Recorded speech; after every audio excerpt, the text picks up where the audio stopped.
Hey everybody, welcome back to another Diecast review. Today we are taking a look at the first of 3 Brett Moffitt customs that are going to be reviewed this week, and the first of which, how fitting, Michigan. This is his 2016 Michigan win from Red Horse Racing, and you'll notice, yeah, this was never produced, so it's a custom. So I decided it was a good time to finally get around to this one because I hadn't gotten to it yet.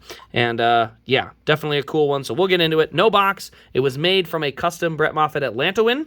So it does have the proper Camping World windshield banner. That didn't have to be, that's not a custom banner. And the proper rear window doesn't have to have a custom rear banner either. So that's why I choose specific donors. And the other thing is cool. It does have tires with some markings on it. Now it has the number 16, but you know, I ain't gonna, what am I supposed to do, you know? It doesn't bother me that much. So let's go ahead and get into it, though. Let's get nice and close.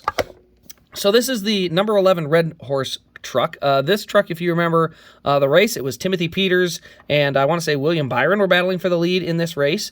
And when they were battling for the lead, the number 11 of Brett Moffitt went flying around the outside, took the lead coming into turn 1 on the last lap, and just drove off and won it from there. Only had to lead the 1 lap. But yeah, he got that win with Red Horse Racing. I think it was the last win with Red Horse Racing as well. So you can see we got Red Horse. It's an unsponsored truck. You can see the black hood, black on back here as well. We got Toyota. Obviously, we got Brett Moffitt up there on the back. It's all black too. So overall, it's a very clean truck. You can see a couple little race details down here. That's where the exhaust comes out.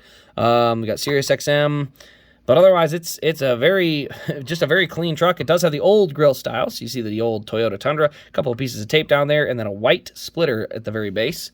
So yeah, overall, not a crazy amount of like race detail or anything.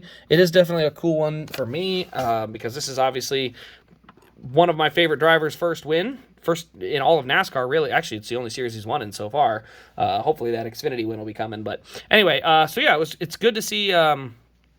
Good to see this win and finally get the custom made of it. I knew it was always fairly simple, but you know I had never gotten around to finally getting it taken care of. So I got 3 different cars made. 2 of them are wins. One of them's a little different. I'm excited because that'll be the 3rd one I'll show off, but I got to keep it a little bit of a secret because it's kind of one I'm too excited to just splurge. So if you've seen it on Twitter, you probably have already seen a picture of it. But anyway. Yeah, so overall, a really cool Michigan win. I figured it's a fitting time to post this because it's obviously a rain-delayed Michigan race. So, no, you know, when has it ever been a better time? So, other than that, though, guys, that's pretty much all there is to show on this diecast. If you are looking for one of these, I will post a link on the website where you can pick one up. I will preface it. I will put it on the website. I'll make sure it is crystal clear as possible. When you buy off the site, I have to get donors. I have to go buy a donor, then I have to go get the custom made. This is not something that's going to take place overnight.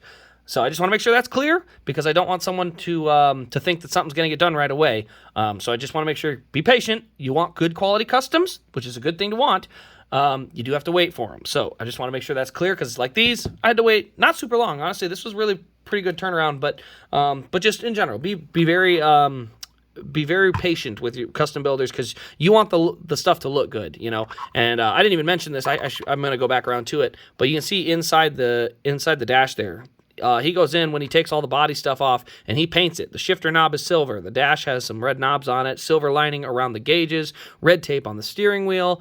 Just a lot of those types of custom details that get added in. That's the type of stuff that really shows, you know, good quality attention to detail. So I really like that. Like I said, this one already had markings on the rims. My last one or the next one did not have markings on the rims, and he added those. So I really appreciate that. But anyway, guys, that'll wrap up the video. Thank you all for watching. I hope you've enjoyed. This has been Race Craze, and we will see you in the next Diecast review.